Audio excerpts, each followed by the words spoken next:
May Translate is a translator app that integrates with iOS, macOS, and every browser that's on the market very natively, which allows you to translate things by just double clicking on them, which is our USP against Google, for example. So we target ourselves that we are a translator app for people who translate really a lot. For example, language learners, digital nomads, or expats. And we save them a lot of time because they don't have to copy stuff, open Google Translate, paste it, get it translated, and switch back. So yeah, like we are a translator app for power users, if you want. So how did you get into coding originally? Yeah, so I got inspired by my older brother. He's actually 13 years older than me, and I was in middle school. So I was like 12 or 13 years old when he graduated from the same university I was in Ukraine, and he landed in a pretty good job in the time. And he was just like a role model for me. I wanted to be like him, and he also gave me all his programming books. Those are like super old. Like if you look at them right now, you would probably not even recognize half of the technologies that they were about, like action scripts and like Flash stuff, that does not even exist today. And so like I started with HTML just by myself. So like he did like this initial inspiration to me, and then I just started doing things by myself because I was like naturally curious about how it works. And also I think in hindsight, I think it was one of a few things that I could do with virtually no resources, so just by just having a computer, and I was like pretty passionate about creating something, about expressing myself. Awesome. And this was one of the easiest ways to do it, to get started. So like needed nothing but the computer and internet connection. Oh, actually, I think I didn't have the internet connection at first when I started. So I was just like in HTML in the Notepad and open it in Internet Explorer. Yeah, I'm pretty sure on the No CS3 website interview that you did before, you said in that one that you wrote some HTML and phoned up your brother because you didn't have the internet, and we're like, "Does this work?" And it was like debugging over Yeah. the I phone. also I distinctly remember that moment when I like literally called him and started dictating the very basic, like just it was just like opening HTML tag, opening body Mm. tag, closing body tag, closing HTML tag, and it was like yes, probably. Yeah, That was fun. yeah, that's cool. I mean, just to give people an idea of like what you're working with at the time, what was like your next stage of coding? I know that you went to college for a little bit. Yeah, so I'll start with my next steps first, Sure. and then I'll share my college story. So after that, I learned how to use HTML properly, and after that, I stayed in web development, like a very rookie one, for a few years. I even did some freelancing, but like I totally lacked, in hindsight, I totally lacked any kind of mentorship. So I was like just doing stuff that interested me. I did not have any plan or like goals or something. So it also turned out that a few classmates of mine were trying to get into web development and programming. I remember with one of my classmates, we created a website for his father's eyewear shop that his father was actually using like a working business. We did it pro bono, so Nice one. just to get experience. Also, we created a news site about tech in Russian that did not take off, but also it was quite a good experience coding in PHP and using JavaScript, HTML, all that stuff. And after that, I think that's when I started creating Chrome extensions because Google Chrome started taking off and they released their API. And that's If I'm not wrong, that's when I created Make Translate. Back then it was called Instant Translate. And it was basically just an extension that allowed you to double click on words in any given web page and get it translated instantly. So I created that. And after that, I decided that I'm interested in game development because I got inspired by Notch. It's the creator of Minecraft. So I started trying to program games in Java. And that continued for, I think, like 2 or 3 years. I was trying to create a game and I was always failing. I mean, I was always underestimating, like it's a tremendous amount of work to create a game, and I was probably too optimistic about it that I could pull it off by myself. Yeah, and after that, after I finally understood that game dev is not working out, I got back to Make Translate, and that's basically when we started working with Andre. And at the time, we had a few other guys working with us on Android and Windows apps, and that gradually transitioned into what we have now. Two people software and then Geekin. Oh, I forgot about the college. So after high school, I moved. So originally I'm from Lugansk, which is a city in eastern Ukraine. After high school, I moved to Kiev to study applied mathematics, which was on faculty of informatics. So basically, it was kind of computer science with a lot of mathematics. And already at the very beginning, I knew that I want to move somewhere, preferably Germany or the UK or the US, but the latter two, they were too expensive for a student. I mean, because you have to pay tuition fees as a foreign student. I wanted to move to Munich in the first place, but it was the application process was kind of puzzling, and I started searching for alternatives, and Vienna turned out to be one. So I moved to Vienna, and I started studying computer engineering there, and I was doing that for 2 years, and after that I honestly just got bored and I dropped out. I mean, it also makes sense, I think, to go a little bit deeper into details because I wasn't dropping out having nothing, like I got bored because I was working basically full time back in the day, and I was making, I think, already what's probably like a computer engineer would make in a full-time job.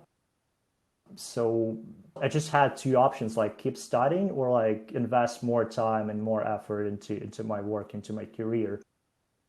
And I selected the second because it was incomparably more interesting for me, because I was honestly never very passionate about the education system. I never felt self-fulfilled in it, like sitting in classes getting grades. I always felt that I'm very, very much underperforming under such conditions.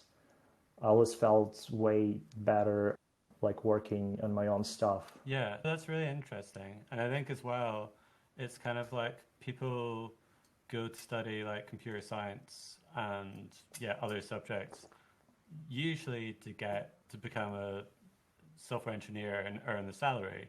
If you're already earning that salary, it's like, well, why am I still here and why am I doing like exams or tests or whatever? Because you're already in a position where you're making that salary. And also, like speaking about my experience, I never had a dream working at Google, Facebook, whatever, or for somebody in general. So like from the very, very beginning, I somehow knew that I want to work for myself. I never had a dream of like landing in a nice job, Probably that's also a very strong influence of my parents because both my mother and my father had their own businesses.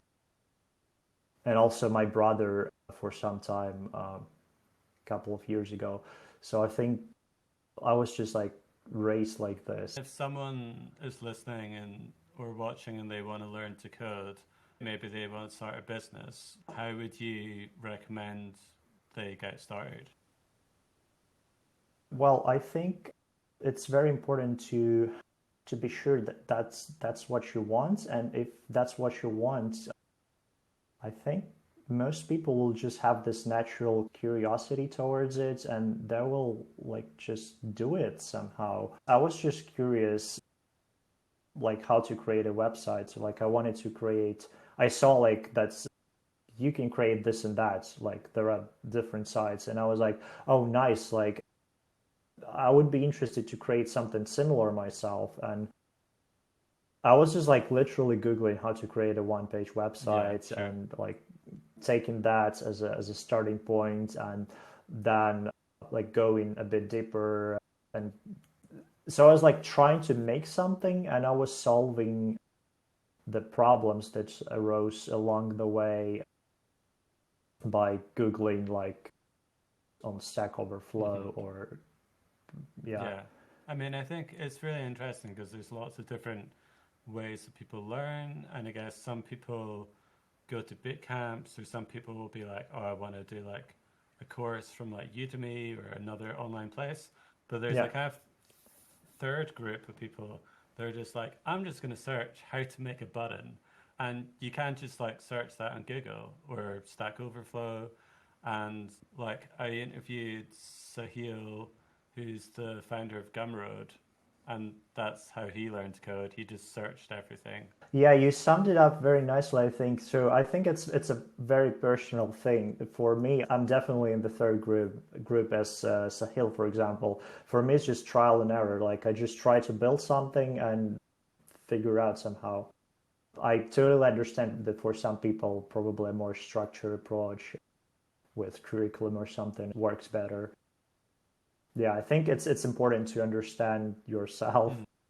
no matter how philosophical it may sound. Yeah, I think as well, I guess it depends. For some people, they're like an indie hacker and they want to start a business.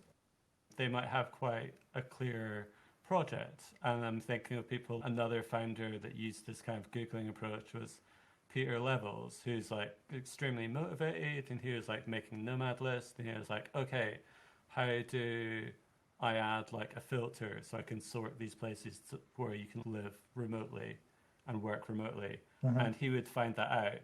But there are other people, it's not a criticism, but some people are like, well, I want to learn to code so I can get a good job. And they perhaps don't have the same kind of desire to make their own business. So for those people, Hmm. I Hmm. think maybe a curriculum approach, like a boot camp or an online course, is maybe better, because if you don't have a very clear project of that you want to code, then it can be quite hard because you're like, well, I don't know what to build. So Yeah. Yeah, it totally makes sense. I agree 100%. And I also wanted to say that 100% the Peter Levels type of person, because I saw on Twitter that he's like he's actually just trying to build stuff. He's not like, as I understand, he does not really care about the architecture, how nice code is. He's just writing everything. That's again what I saw on Twitter, that he just writes everything in like one file, yeah, which is every programmer would tell you that it's a terrible, hideous approach, but it works. And like, I mean, he's getting stuff done, and I totally align with him on this. That's my approach too. I mean, the codes I sometimes write is even though I don't write it that often anymore, but like if I write something, I just try to make it work. I don't really care whether it's nice or not. And right, if your objective is to like start working in Google's machine learning department, I suppose you should write a better code than me or Peter Littles do. And I also agree that's probably when this curriculum approach might work better. yeah, So anyway. I think it's great that we have these options today. There were not that many even when I started, let alone people who started like 20, 30 years ago. yeah, definitely. And I think as well, it's really great. The whole, the Indie Hackers website is doing great work showing, bootstrap founders and self-taught developers. And yeah, just the Yeah. fact that people like Peter Levels can make really high income from just cobbled together files and PHP and quote unquote bad code. Yeah. But yeah, it it does still amuse me because I've spoken to people before. I know engineers, they'll still say like, yeah, but he's still doing it wrong. And it's like, well, yeah, but he makes like 10 times what you make in a year. So it's like, Yeah. where's the problem here? I think people who would say that it's wrong, they're just a little bit snobby in my opinion. Like the only thing they care about is like the code beauty, but they like kind of miss out the bigger picture that it actually works and it brings a very big amount of value to other people who are using that, and it's what matters Mm. at the end of the day. Yeah, I think if I can, yeah, if I can reflect myself, like I did. So I did Spanish at university, and I was one of those Yeah. snobs when I was like, other people, if other like people were learning Spanish, and I was like, oh, but you don't know how to use like these 16 different tenses, and you've got this like tiny grammatical error that's wrong. But I can understand now, as long as that person's understood, Yeah. then that's what language matters. So it's the same for coding. As long as the website works and as long as your business is making money, it doesn't have to be like the most, perfect, elegant solution or anything. Yeah, 100%. And also, there's just the perfection does not exist in my opinion. Like nothing's perfect. So Yeah, absolutely. So, can you tell us a bit about the kind of like what's the stack behind Mate Translate? yeah, so the Chrome extensions are basically websites, and that's what we began with. It's just basically almost like a static website Hmm. written in HTML, CSS, and JavaScript. And I remember back in the day, I even created. So I was more like a snobby type of guy a few years Sure. ago, and I cared a lot about code beauty and stuff. And I created a lighter version of jQuery. So Wow. probably nowadays, not all people know what jQuery is, but like 5, 7 years ago, it was basically a status quo of JavaScript development and on the web, and I was not satisfied that it was so big Mm. and pretty slow. So I created my own version that was just 5 kilobytes. Nice. I also created a framework specifically for extension development that Matrixlate is still using actually in its core. So yeah, like it's JavaScript, HTML, and CSS in the extensions. And then when Andrew joined me, he helped me to create the Mac and iOS apps that are written in Swift. Just a good old AppKit for Mac OS and I what is it called? UI kit for iOS because Swift UI, all this fancy stuff did not exist back in the day. We started using Node.js, so Mm. also JavaScript technology on the back end in the beginning. We started experiencing performance issues on the back end because our amount of our users grew, and there is a synchronization feature in Mate that lets you synchronize all your data, all your translation history between your devices. And as the amount of users was growing, Node.js, or at least the architecture we used, was not performing very well. So we rewrote some parts of our backend Kotlin. Okay. Yeah, so like our backend is terrible to be honest. It's like a mix of Node.js for some endpoints and Kotlin for other stuff. It's just I terrible. love the honesty in a broadcast. That He knows how many, Man, but it's yeah, I love the yeah. honesty. It's great. You'd never get this from an And engineer also at Apple or Google. Our code is terrible. yeah, no, it sucks big time. And also we're using Apache for like rerouting, how's it called, for proxying different URLs, and the Apache config is a disaster as well. So pretty much everything on the back end is very, very ugly, but it kind of works. And we just have, at this point, we have other stuff that we think is significantly more important. Yeah. Yeah. And also over the years, probably the one thing that I did not mention, over the years we were collecting different vocabularies and dictionaries that we're using for translation, synonyms, articles. Articles is a thing for example, German, because there is this der, die, das Hmm. thing, which does not exist in English, for example. Also, we're starting to use our own translation technology. It's very hard. That's our goal to become as good in translation quality as DeepL, but as user friendly as Mate it is now. And for less popular languages, we're still relying on Google's API and making it better, standing out by being significantly more user friendly than Google's own apps, Cool. if they have them, That's because they, for example, don't have one for Mac. yeah, that's really awesome. So you're kind of using Google's tools against them in a way. Yeah, I'm very happy about this strategy because we kind of used the building blocks to build our own stuff to acquire the users, and now we have this leverage. We can use these users to train our translation models better, to monetize them, to fund our future translation modal development. So like we got this leverage using stuff that's already existed, and now we have way more flexibility and freedom. So like I'm really happy how it played out in this regard. So yeah, it'd be cool to hear, I guess, a bit more about the business side of things because, like we said at the start of the program, you got 800,000 users, which, especially for an indie hacker, you don't have any VC backing or any funding or anything. Like 800,000 people. Can you talk us through how you started and how you got to that number? Yeah, so actually the story is pretty simple.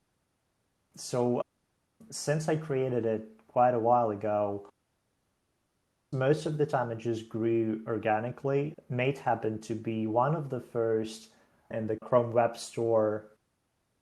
So it was definitely one of the first translator apps there, translator extensions. And that's basically where most of the users are coming from Chrome, from the Chrome Web Store.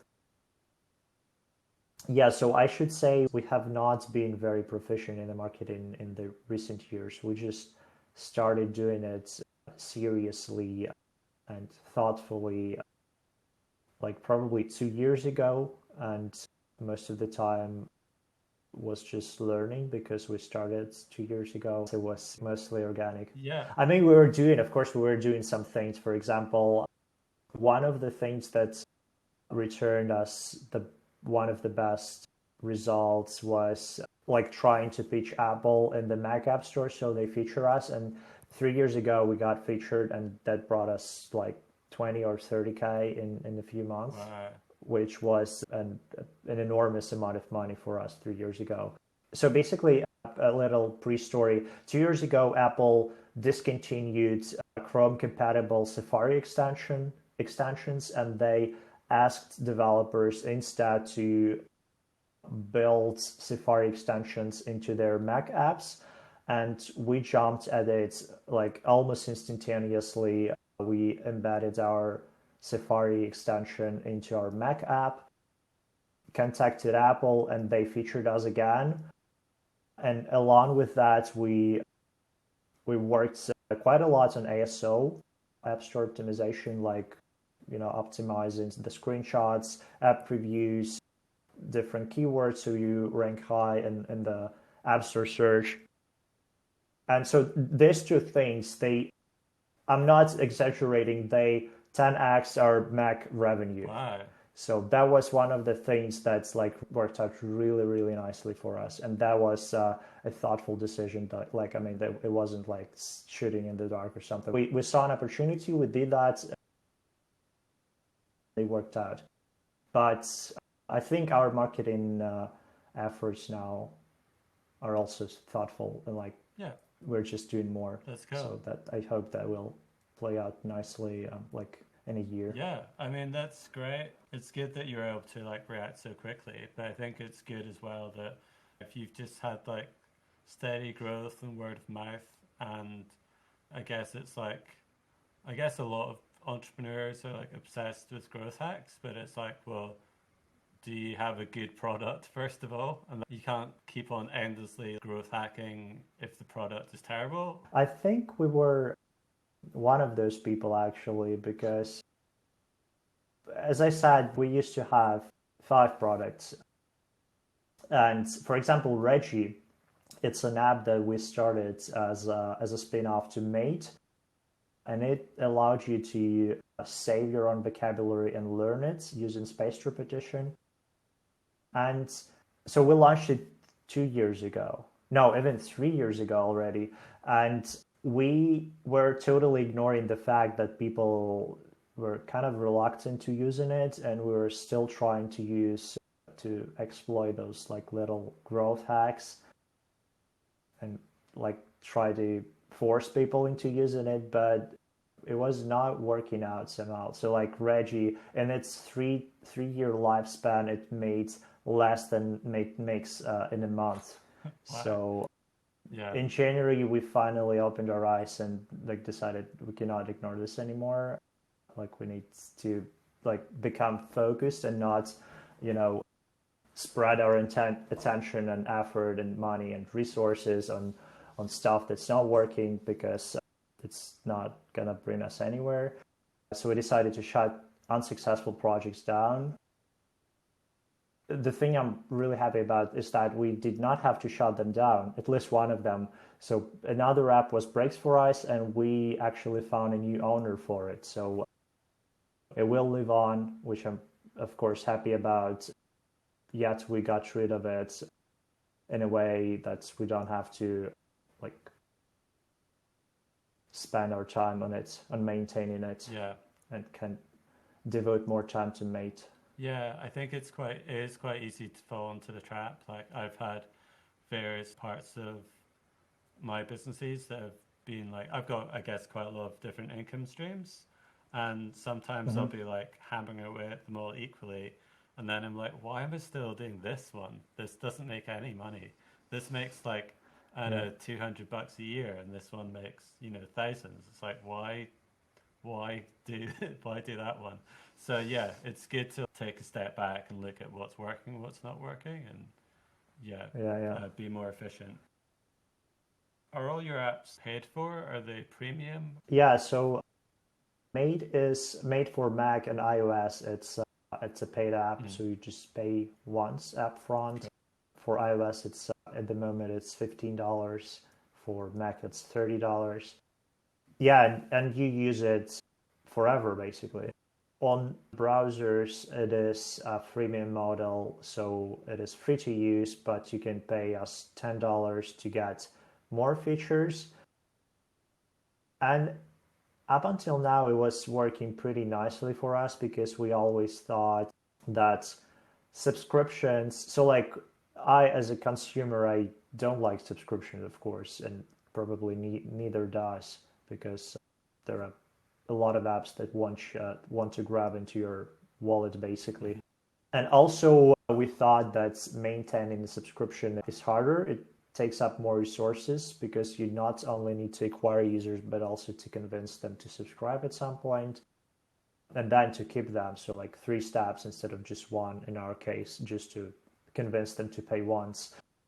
So, we were kind of avoiding it, and we were managing to grow our revenue at a satisfiable rate. And now we are actually working on a new business model because we like came to a point where we don't think it's the most sustainable and acceptable way for us. Okay. Yeah. Yeah, that's cool. Yeah, I mean, I guess there's pros and cons on both sides, but it seems just like you're delivering so much value.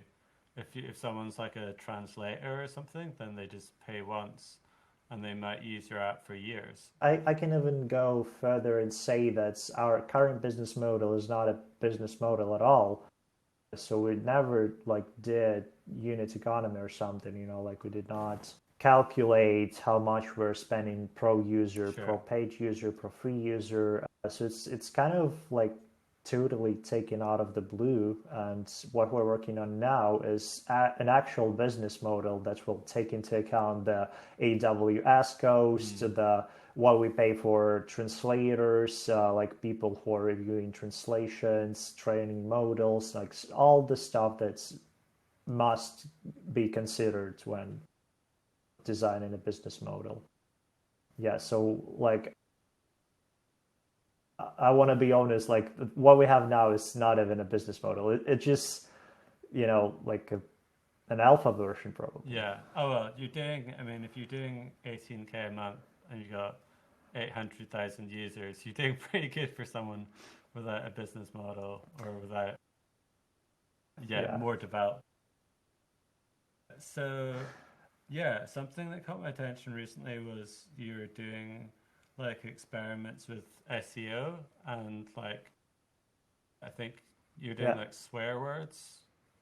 We tried out SEO when we launched Reggie, the language learning app that we shut down. Back in the day, we decided to to start writing blog articles that would pull in Google search traffic, and as soon as we have somebody on our blog, we would try to convert them into a Reggie user. So we made that almost 3 years ago, and we kind of just left it there, switched our focus to other things, and in late December 2020, we revisited it, looked at the analytics, and we noticed that it was actually working in some way. So Reggie's blog was pulling in like 4K unique visitors a month. Also, And also it's the time when we decided to switch our focus on Mate and actually work on acquiring users for it. So yeah, it's one of the things that we're doing for getting more users to use Mate is writing blog articles on various topics that might be interesting to people who translate stuff on the internet and in real life, who basically use a translator app.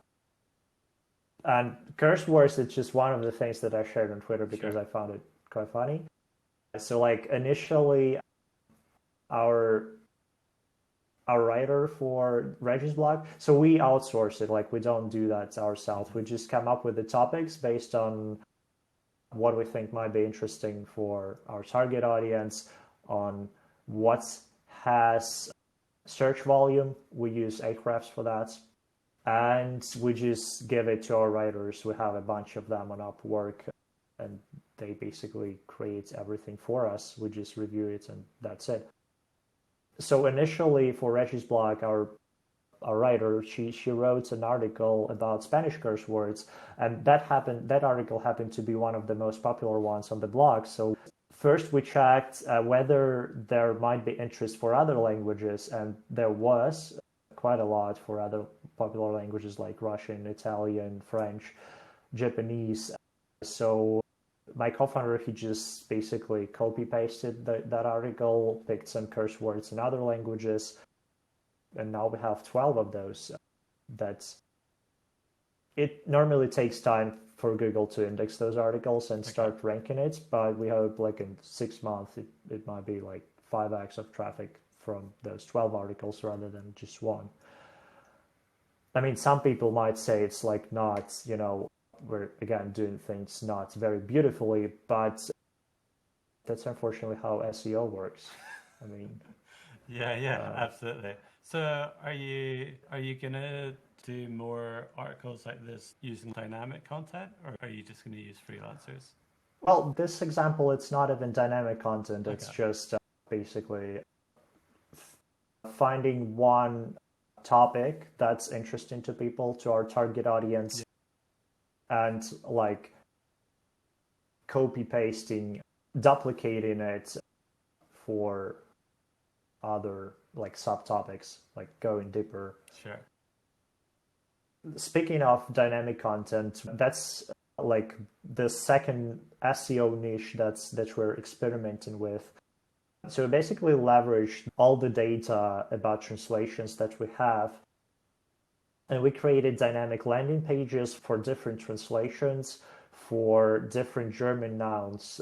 So like the verb conjugations. Sure. So basically, all in all, we created probably like more than 3 million landing pages Wow. just by using the content that we have. So like it took me probably 2 or 3 weeks to make all of that. And now we have like a very, very big amount of landing That's pages. insane. I checked the analytics today actually, and the translations landing pages that we have, they're already pulling in 500 people a day, 2 months after we launched them. So I'm also pretty happy with the outcome of it. You made 3 million landing pages, did you say? Yeah, basically the idea behind it is we created three different like endpoints, basically we created 3 pages on our backend, and they're just showing the all the content, not all of it, but like a lot of content from our database. So it's all dynamic. Like I Yeah. just coded basically 3 pages in Kotlin and HTML, Awesome. and then yeah, it's all dynamic from there. Yeah. How much would it cost a freelancer to make 3 million landing pages? I feel. Oh man, a lot. So Yeah. yeah, like for instance, I remember Andrew was telling me. So he is in charge of the blog content. I'm in charge of this dynamic stuff, and I think German-speaking writers they're like 60 up to 80 euros an hour, and on average, it takes 2 3 hours to write one piece, and we try to crank out like 10 pieces per 2 weeks, so like 5 pieces a week. That'd be a lot, yeah. Yeah, definitely. I think that's like a really good example of the power of coding just there. The fact that you can create so much content for search engines and get so much more like traffic, so much more website visitors, and then you can convert them to users and get a certain number of them to pay for it. So yeah, it's genius. Yeah, absolutely. I'm really happy that I can do it myself. So like when we came up with this idea, we are like, so should we try to outsource it to someone or not? Because it was one of the changes in strategy for 2021 that we're not trying to make the routine stuff ourselves anymore. We're trying to outsource it so we can have more time and energy for like strategy and marketing and stuff instead of like trying to implement something ourselves. But like in this case, it seemed to us that it's easier to do it to implement it ourselves, like spend 2 weeks instead of looking for someone and then like trying to guide them through our ugly backend and explain what to do. It seemed like a one-off thing that was just way faster to implement ourselves. And yeah, I'm really happy like that's I could do it myself very easily. Now we have like a great thing that's working for us. Yeah, that's awesome, man. So yeah, what are your plans for the future with Mate Translate? Yeah, great question. So for the next 5 years, we're planning on focusing on Mate like 100%. Like we want to get it as big as we can, perfectly like make it a go-to app. Like probably we'll never get to the Google Translate level, but as close to that as possible. So people would be like, okay, I got this new iPhone, for example, and I need a translator app because I'm going to, I don't know, Indonesia next month. I know that I need Mate, just like people know they need to download Instagram, Sure. or TikTok. Yeah, so that's like our bigger goal. We want to have a very, very good API comparable to DeepL and translation quality, have a solid business model, not just like upfront purchases like we have now, and have the user acquisition streamlined. Yeah, because like our goals with Andrew, they align that we want to gain as much business skills as we can, kind of like learn how to build real businesses, not just products. Because like I think probably a bit braggy, but like we learned how to build pretty decent products, and now I want to learn how to build pretty decent companies. Yeah, that's awesome. I mean, are you guys, what about 23 or 24? No, I'm 25. I Okay, turned 25 in January. okay. Sorry, the big 25. Well, I think you two have done like so much great work already. If you can follow that 5-year plan, I think it'd be like you'd be in an excellent position. Thank you. You're you're still both of you are still really young, so I think you've already achieved loads. So that's awesome. I think that's just about everything. Where can people find out about Mate Translate and your own like social media and everything? So Gikken is GIKKEN.co. There are links on our social media, Mate's website, and basically everything. And like speaking of me, I try to tweet as much as I can. Yeah. Cool. So Nice one. for like more business insights, I try to tweet about that. Yeah, I think that's generally like a good way if you do want to grow your Twitter is just literally share everything that you're doing, everything you're working on, and successes, failures, revenue. And I think the people that are like most transparent about how their business and coding is going, they're the people that get the most followers. But it can also be quite exhausting. Yeah. And also I'm quite an introverted person myself, so like I'm only learning how to do all this publicity stuff, and it is like exhausting to, because for me, like I need to come up, okay, like what can I share? And I'm actually thinking about that, and then I need to somehow shape that into words, into this 280 character limitation. Oh, actually, I wanted to mention, like speaking of this, I want to experiment and start a newsletter where I have like more freedom, not just 280 characters, and Cool. can go into details. And I want to like share our journey to 1 million annual revenue in that newsletter. Wow, nice one. It's also linked in my Twitter bio. Yeah, Yeah. yeah, that's cool. Well, I'll put that in the yeah, description. But yeah, I think it's a cool thing to say, yeah, what, just get to 1 million. So yeah, that's awesome. I think that's one of the best things that founders can do is like share how they're going and all their ups and downs and their yeah, yeah, aims and goals for the future. I think that's really cool. yeah. Cool. Yeah, I totally agree. I myself, I love transparent, honest companies and people. Like that's means to me that somebody is caring a lot about stuff, I think. If they can afford that level of transparency and honesty, that I'm not gonna be like ripped off or something.